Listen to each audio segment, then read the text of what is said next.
Hello everyone. We are already done with the post-beginning balance, as well as the collecting and verify source documents and analyzing each transactions. Ang gagawin natin ngayon is we will do the journalizing part. Now, as you can see here, ito, makita nyo dito, same pa rin to yung ginawa ko last time. Yung previous na video. We have here yung na-collate and na-arrange siya by date and series ng mga source documents. Dinagdagan ko lang ng ito banda,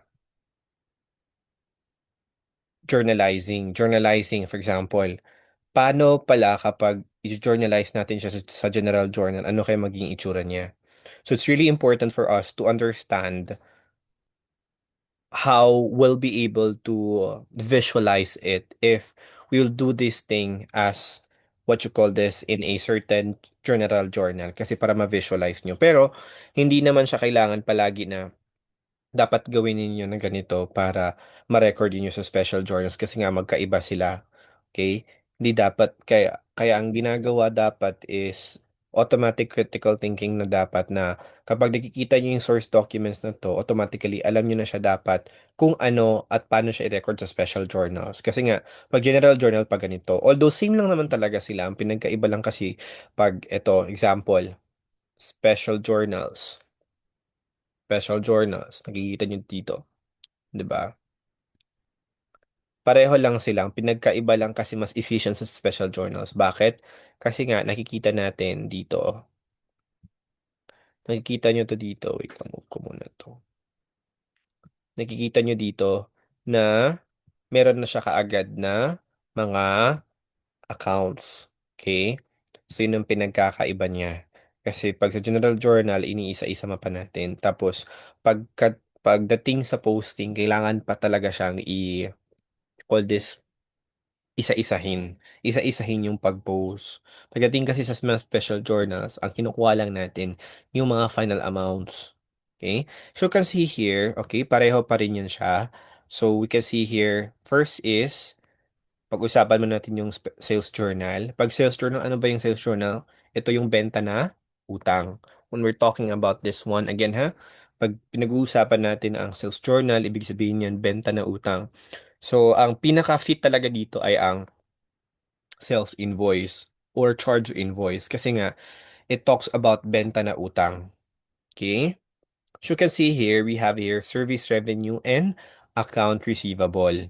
So yun yung dalawa lang yung maaring pwedeng magkaroon tayo. Service revenue or account receivable. Service revenue usually ginagamit talaga sa service.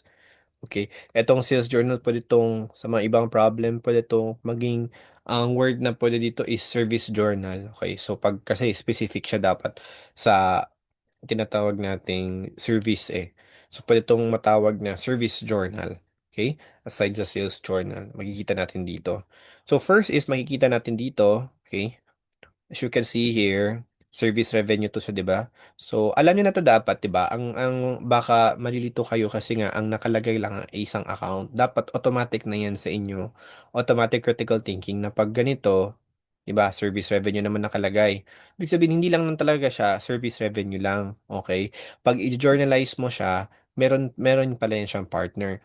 Since this is an invoice, ibig sabihin nag wala pa siya nagbayad pero naibigay na yung serbisyo, ibig sabihin, merong account receivable kasi nga utang nga to. Okay, hindi ka naman magbibigay ng invoice kung walang utang. So, definitely, ang journal entry niya is account receivables 60,000 and then service revenue, which of course, this is credit 60,000. Okay? Makikita natin to siya dito. Yan. So, unahin muna natin to. So, you can see here, we have here the dates. Okay, the invoice, the accounts debited, the PR, service revenue accounts payable. Madalas, kapag dito sa mga special journals, ang accounts debited, kapag merong, we have here the accounts already, ang nilalagay lang talaga natin dito sa accounts debited, yung pangalan ng client or ng customer. Okay?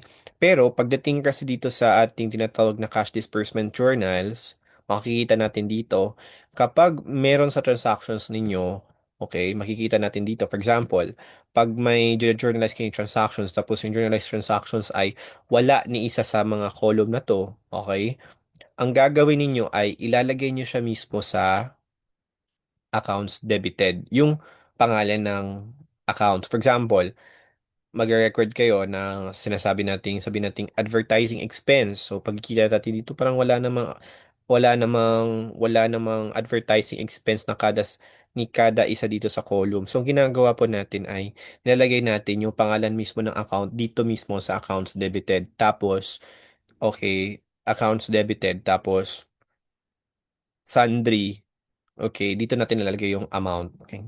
Tanggalin ko na daw ang Tanggalin muna natin ang mukha ko kasi nababother ako. Yan, okay. So, unang gagawin natin is this one. So, company A. Okay. So, cash disbursement journal pala to. So, sumala natin sa sales journal. Okay, as we can see here, simula tayo dito sa date. Ang date natin is ito mismo. Yan. Ito mismo yung date. Okay. Yung invoice number natin is ito. Yan. And then, yung pangalan ng customer, ilagay natin dito sa accounts debited. Okay. So, yan. Let's start. So, we'll start with this one, October 3.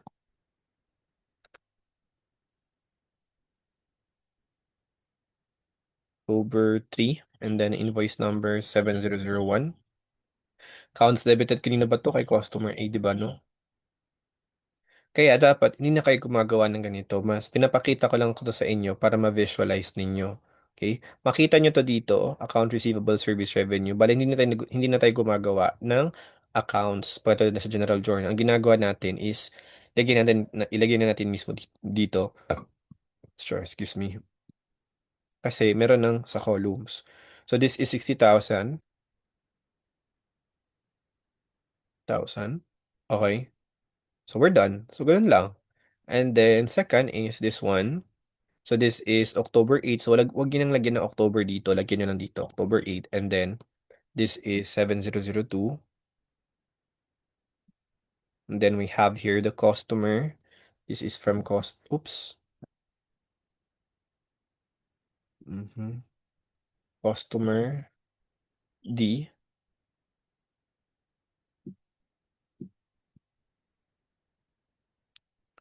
And then, we have here. Mamaya na tong PR, ha? Pati itong dito sa may open and close. Now, we have, this is 200,000. Okay, we're done. So we also have here, paano natin agad alam na ito ay nasa sales journal? Kasi nga nakapangalan sa company mismo. Ano pinag-uusapan nating company? Company A. 7003. This is from customer F. Okay? Customer F. This is 90,000. Okay? Gusto na ba? Meron pa ba? I think wala na. So kung wala na, ang gagawin natin ay, okay, we're done. So before kayo pupunta doon sa another special journal na naman, kailangan nyo muna to siyang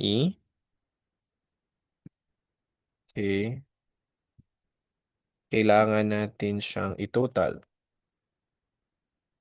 Ano yun sabi natin sa double entry system? Every transactions must always have an equal debit and credit, and therefore, yung final amount should always be equal to debit and credit. Kita natin dito. Okay, wait lang ha. Dapat kita natin. So, ito ay credit side, ito ay debit dito. So, makikita natin 350 and 350. Ibig sabihin, tama sila, okay? Ibig sabihin, wala tayong problema dito kasi nga, balance sila. So, ang gagawin natin dito is, dapat, huwag yung kalimutan, pag ganito may final answer, ang gagawin natin ay, we have to make it into peso sign, as oops, well as, gagawin natin, Lagyan ko lang to pag Excel kasi naglalagay ako ng bold. Pero dapat ang gagawin ninyo is peso sign and double line. Okay? Sa final answer. Okay. Always talaga, dapat tingnan nyo kung balance ba siya. And we're done. We're done with the sales journals. Now let's proceed with another one. Let's go with the cash receipts journals. Pareho pa rin siya. Tingnan natin ha.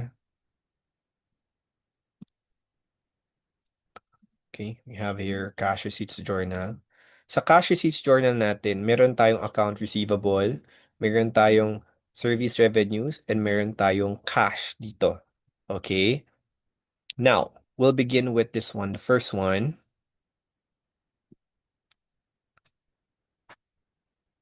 Okay, let's begin with this one. This is October 4.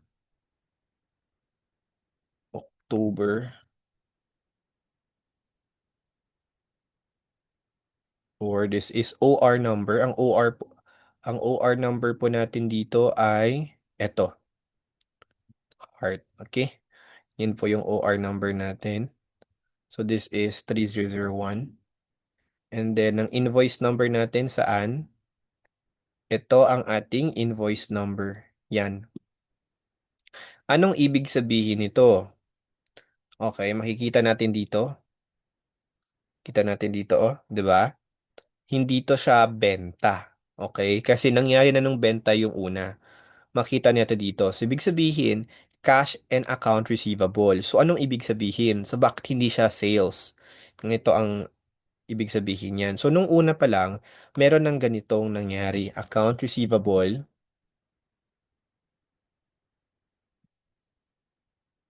Okay, tapos sales. Okay. Si account receivable is magkano to 50,000. Let's say for example. So, ibig sabihin, meron ng invoice na ang number ng invoice ay 42221 nung una pa lang. So ganito siya, account receivable and sales. No, ngayon nagbayad na sila kaya napunta sa cash receipts journal. Kaya cash at babawasan yung account receivable which is yung utang niya. Kaya ganito 'yan. Kaya ibig sabihin dapat hindi na siya mabawasan or hindi na siya pwedeng sabihin na dapat sales siya kasi nangyari na nung sales nung una. So anong palatandaan na alam natin na dapat account receivable to siya, hindi siya sales? Ito dito sa ating invoice. Again ha, merong invoice number. Ibig sabihin may invoice na noon nung una pa lang. Ibig sabihin may benta na nung una pa. Ngayon, ang ginagawa ay binabayad ng mismong customer. Sino ba't pangalan ng customer nito? Si customer B. May utang na si customer B. Kaya nagbigay si company A ng OR. Okay, tapos ni-reference na yung invoice number. So that's why hindi na tayo mag-record ng sales kasi nga meron ng benta nung una. Ma-minus na lang natin doon sa utang niya. So this is invoice number which is 4221. And then accounts credited, okay? Pangalan natin dito sa customer. Tapos, lalagay lang natin dito. So, ibig sabihin, account receivable and cash lang. So, wala na tong service revenue kasi nga may nangyari ng benta nung una pa lang. Meron siyang invoice. Lalagay natin dito is 50,000. Dito naman ay 50,000 din. Yun. Ganun lang siya. 50,000. And then, pangalawa, erase muna natin to. Okay. So, we have here October 5. October 5, this is 3002. So, this is So, ibig sabihin, pag walang invoice, ibig sabihin, kapag walang invoice number, wag nyo na lagyan ng blank. Mas okay lagyan ng COD. Yan ang term. Okay? Customer C. Anong ibig sabihin nito? Cash and service revenue. Ibig sabihin nito, walang invoice. Ibig sabihin, nung nag-avail siya ng serbisyo, binayaran niya kaagad. Okay? Ito, binayaran kaagad. Walang invoice. Kaya nga nakalagay dito blanco. So, ibig sabihin, ito ay cash sales. Di ba? Magkakaiba. Anong pagkakaiba ng credit sales and cash sales aside sa spelling? Okay? Ang credit sales, yun na yung nangyari dito sa pinaka-first. Ito naman ay cash sales. Ibig sabihin, binayaran ka agad. Okay? So, dapat ang entry nito ay cash and service revenue if ever na ilalagay natin siya sa general journal. Kaya, okay, we're done already. Natapos ko nang lagyan ng entry. So, lalagay natin dito ay 30,000.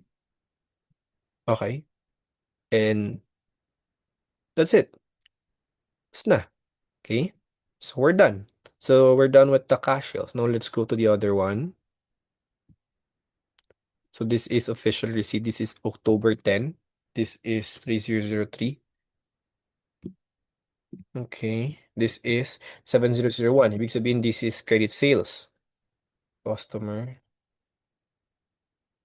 Customer means this is credit sales. Ibig sabihin, cash and account receivable. Lagyan natin dito. This is 60,000.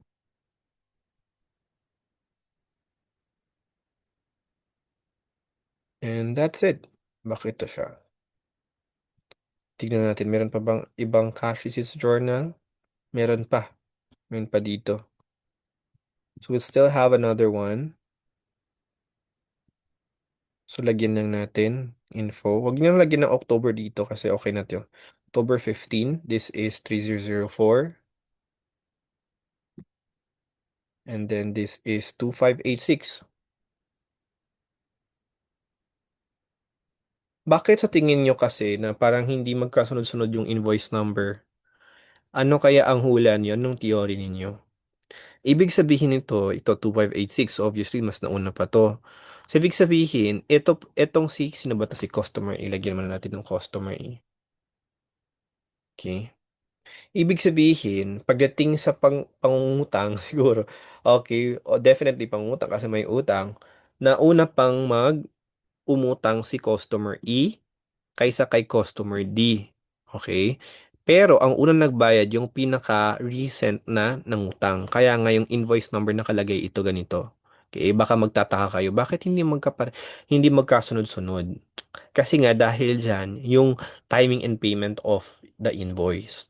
Hindi naman pwede sa ibig sabihin 2586, ibig sabihin siya na kaagad. So nakadepende kung sino mauna. So yun. Pero ang OR number, pagdating sa cash receipt journal, dapat magka-sunod-sunod yan sila depending on the timing of the payments at depending on their payments, kung kailan ba, sino na uuna. So magkakakuan talaga yan sila. Pero in terms of the invoice, hindi talaga yan sila magkakasunod-sunod. Okay? Ibig sabihin 2586, mas nauna to ng utang, pero ang mas nanguna nagbayad is yung 4221.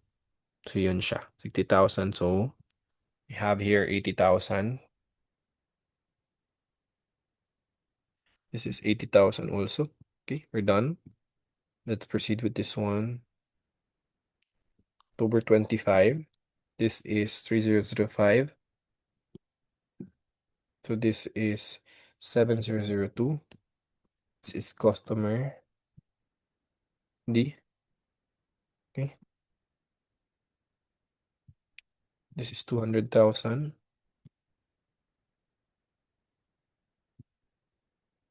Okay, 200,000.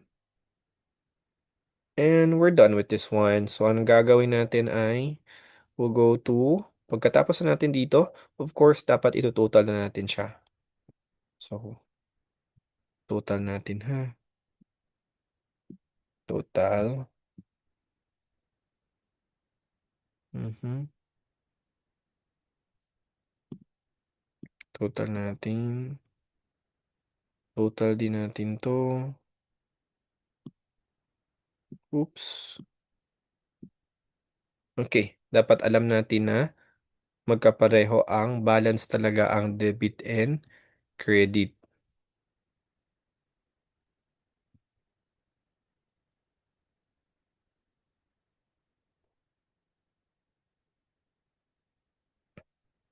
Sana ang...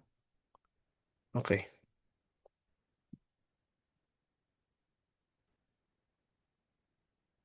Mhm. Natin.